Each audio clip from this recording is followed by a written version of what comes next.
আবুল ইয়ামান রাহিমাহুল্লাহ সাদ রাদিয়াল্লাহু তাআলা আনহু থেকে বর্ণিত, রাসূলুল্লাহ সাল্লাল্লাহু আলাইহি ওয়াসাল্লাম একদল লোককে কিছু দান করলেন। সাদ রাদিয়াল্লাহু তাআলা আনহু সেখানে বসা ছিলেন। সাদ রাদিয়াল্লাহু তাআলা আনহু বললেন, রাসূলুল্লাহ সাল্লাল্লাহু আলাইহি ওয়াসাল্লাম এক ব্যক্তিকে কিছু দিলেন না। সে ব্যক্তি আমার কাছে তাদের চেয়ে অধিক পছন্দনীয় ছিল। তাই আমি বললাম, ইয়া রাসূলুল্লাহ, অমুক ব্যক্তিকে কেন আপনি বাদ দিলেন? আল্লাহর কসম, আমি তো তাকে মুমিন বলেই জানি। তিনি বললেন, মুমিন না মুসলিম?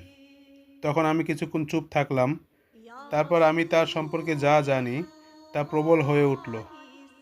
তাই আমি আমার বক্তব্য আবার বললাম, আপনি অমুককে দানের ব্যাপারে বিরত রইলেন কেন? আল্লাহর কসম, আমি তো তাকে মুমিন বলেই জানি। তিনি বললেন, না মুসলিম। তখন আমি কিছুক্ষণ চুপ থাকলাম।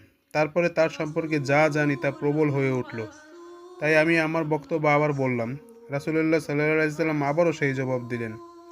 তারপর বললেন, সাদ, আমি কখনো ব্যক্তি বিশেষকে দান করি, অথচ অন্য লোক আমার কাছে তার চাইতে অধিক প্রিয়। তাই এই আশঙ্কায় যে সে ঈমান থেকে ফিরে যেতে পারে, পরিণামে আল্লাহ তাআলা তাকে অধোমুখ করে জাহান্নামে ফেলে দেবেন। সহিহ বুখারী, হাদিস নম্বর 26।